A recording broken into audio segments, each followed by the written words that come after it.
আসসালামু আলাইকুম। দেশের কোনো রাজনৈতিক দলের পক্ষেই সম্ভবত ভারত ছাড়া কোনো উপায় নেই।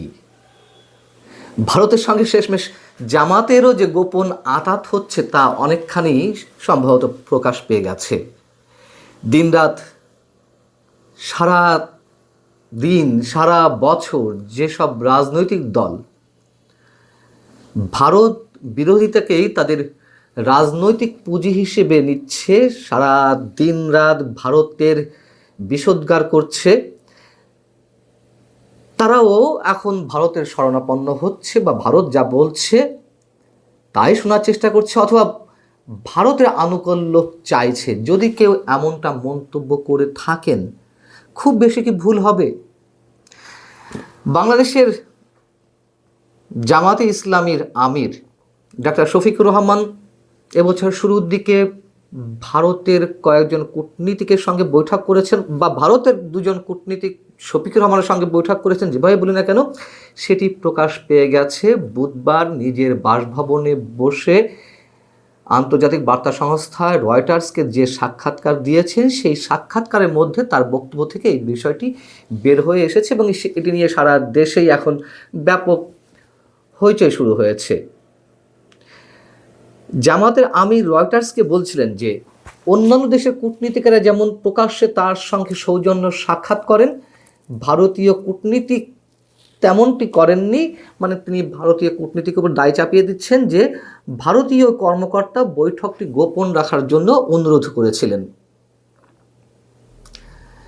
এবং এই রিপোর্টটি গত বৃহস্পতিবারই প্রকাশ পেয়েছে বাংলাদেশের বিভিন্ন গণমাধ্যমে, এবং রয়টার্সও কয়েক ঘন্টা আগে প্রকাশ করেছে বাংলাদেশের গণমাধ্যমে প্রকাশের ঠিক কিছুক্ষণ আগে।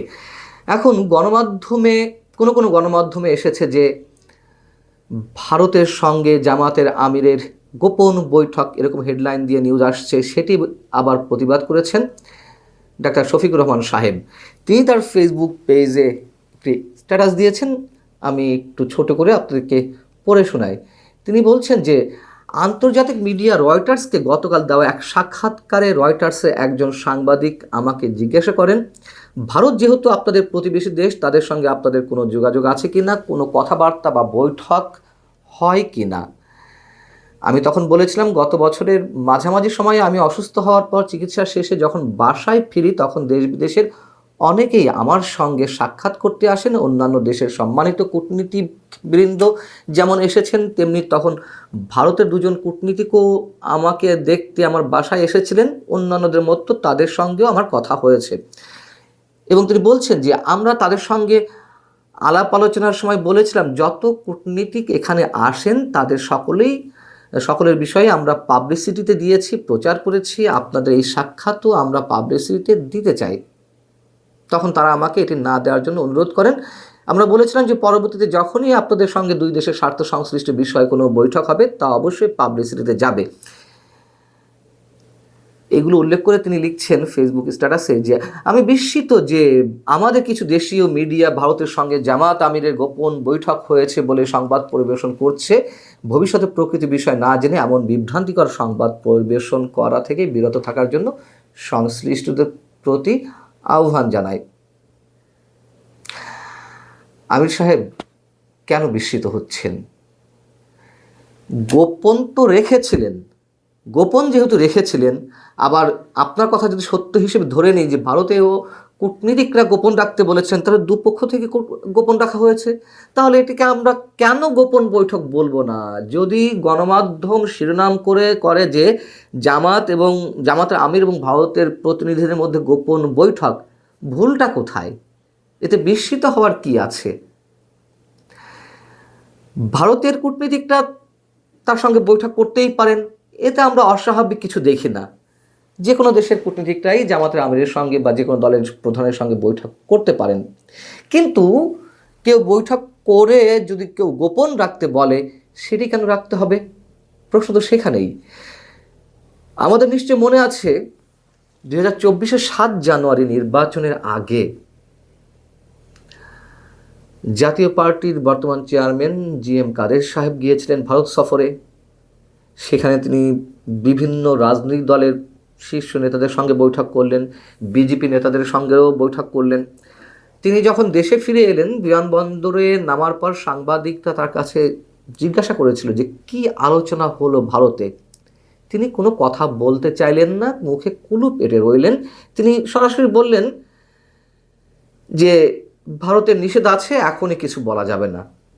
যদিও আমরা সেই নিষেধের বিষয়গুলো এখনও জানতে পারিনি, তারপরে তখন তার এই বক্তব্যের বিষয়ে আমরা তখনই সমালোচনা করেছিলাম, যে আমি নিজেই বলেছিলাম, এমন মন্তব্য করেছিলাম যে দাদাদের নিষেধ আছে। তো দাদাদের যেহেতু নিষেধ আছে, সেহেতু মুখে কুলুপ এঁটে থাকতে হবে। দাদারাও কি জামাতের আমিরেরও খুব কাছের দাদা? তাদের অনুরোধ তিনি ফেলতে পারলেন না। তাহলে জিএম কাদেরের কিছু না বলার বিষয়টি যদি অপরাধ হয়ে থাকে এবং তিনি যদি কিছু গোপন করে থাকেন, তাহলে জামাতের আমিরও গোপন করেছেন, খুব স্বাভাবিক।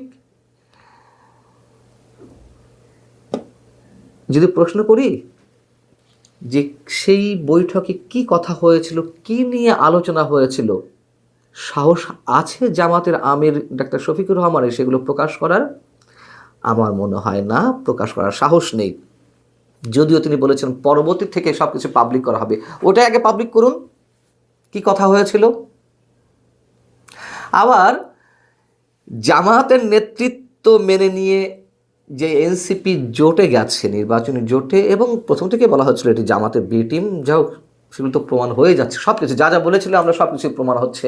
সেই এনসিপির অন্যতম শীর্ষ নেতা সার্জিস আলম আবার জামাতের আমিরকে ডিফেন্ড করছেন। কত বড় জঘন্য বিষয়! মানে এদের রাজনীতির কোনো ধরনের নীতি, নৈতিকতা, আদর্শ বলতে কিছুই নেই। কিভাবে ডিফেন্ড করছেন? সার্জিস আলমও তার ফেসবুক স্ট্যাটাসে লিখছেন, জামাতের আমিরের সাথে ভারতীয় দুই কূটনীতিক বৈঠক করেন এবং সেই তথ্য পাবলিকলি না জানানোর কথা বলেন। জামাতের আমির প্রতি উত্তরে বলেন, দেশের স্বার্থ সংশ্লিষ্ট বিষয়ে আলোচনা হতেই পারে, এক্ষেত্রে গোপনীয়তার কিছু নেই এবং পরবর্তীতে আলোচনা হলে পাবলিকলি হতে হবে। এই তথ্য জামাতের আমির নিজেই সংবাদ সংস্থা রয়টার্সকে জানান, তারপর সেটা বাংলাদেশের মিডিয়ায় আসে। সরি, জামাতের আমির নিজ থেকে রয়টার্সকে জানায়নি। রয়টার্সের প্রশ্নের প্রেক্ষিতে জামাতের আমির স্বীকার করতে বাধ্য হয়েছেন। এটা জামাতের আমির নিজের থেকে জানাননি ভারতের বিষয়টা। রয়টার্সের প্রশ্নের প্রেক্ষিতে তিনি যদি স্বীকার না করতেন, তিনি ভালো করেই জানতেন যেটা সামহাউ ডিসক্লোজ হবে, তাদের হাতে প্রমাণ আছে বিধায় তারা এই প্রশ্নটা খুবই কনফিডেন্টলি করছে। এবং মিটিং হয়েছে, তো বৈঠক হয়েছে প্রায় বছরখানেক আগে। 1 বছর ধরে কেন লুকিয়ে রাখতে হলো শুধুমাত্র ভারতীয় কূটনীতিকদের অনুরোধের প্রেক্ষিতে? কি অদ্ভুত একটা বিষয়। এখন রয়টার্সের কাছে স্বীকার করতে তিনি বাধ্য হয়েছেন। বাধ্য না হয়ে কোনো উপায় নেই। সার্জিস আলম আরও বলছেন, আমাদের দেশের তথাকথিত দলকানা ব্যক্তি গোষ্ঠী দলীয় পারপাস সার্ভ করা কিছু মিডিয়া হাউস শিরোনাম করেছে জামাতের আমিরের সাথে ভারতের গোপন বৈঠক। এই হলো আমাদের দেশের মিডিয়ার অবস্থা। এই ছেলেরা এত সস্তা দরের কথাবার্তা বলে, মনে হচ্ছে রাজনীতির আদ্যপান্ত অ ক খ গ্রামার সব কিছু শিখে গেছে। মানে এই ধরনের সস্তা কথা বলে আবার আনুকূল্য পাওয়ার চেষ্টা করছে, এদের নিজেদের কোনো লাজ লজ্জা নেই।